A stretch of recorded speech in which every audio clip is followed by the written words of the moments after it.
Welcome to the thought for today. I am Monica Kincaid.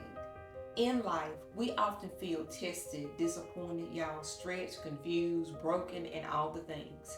Yet, scripture is very clear when it says that our trials are not meaningless but refining us. Job confidently said in Job 23 and 10, "When he has tried you, you will come forth as pure gold." And John declared, "Greater is he who is in you than he who is in the world." Any test or trial we are facing is God approved, and through it, He is at work, y'all. We may not understand it, we may not even like it, but we must remember God is at work. God does not waste our brokenness. Instead, He uses it to bring about His glory for our ultimate good. The story of Joseph's life in the Old Testament is a prime example of God using brokenness for His greater purpose. Betrayed by his brothers, sold into slavery, falsely accused, and imprisoned, Joseph later declared, "As for you, you meant evil against me, but God meant it for good." Through his brokenness, Joseph was positioned to fulfill God's plan, and his story is a testament, a testimony to God's ability to work even through the most painful, most disappointing situations, all for our good as well as it was for Joseph's good as well. Finally, when we look in the New Testament, the Apostle Paul also experienced numerous trials, including imprisonment and physical affliction.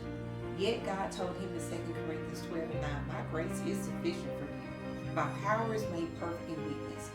Paul's brokenness was not a sign that God had abandoned him, or that God was weak, or that God was clueless and he didn't know what was going on in the life of Paul. Also, it was not his inability to act, but rather an opportunity for God's power to be revealed in Paul.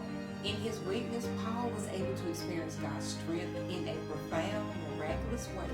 And through his suffering, the gospel was spread, and God was glorified. On top of that, look at how each of us have grown wiser and stronger because of what Paul endured. Through the examples of Joseph and Paul, we see that God indeed, uses brokenness to fulfill his purpose. I too know a thing or two about brokenness. Brokenness because of my sinful desires or being broken for correction by God's hand. So in our own trials, God uses the brokenness to shape us for a greater good. Just as he used the betrayal of Joseph, Paul's weakness, Monica's selfishness and shame, and your whatever, he is working through our struggles to refine us. In the end, we too will emerge stronger, like pure gold, as a testimony of God's ability to bring beauty from brokenness. May God's blessings continue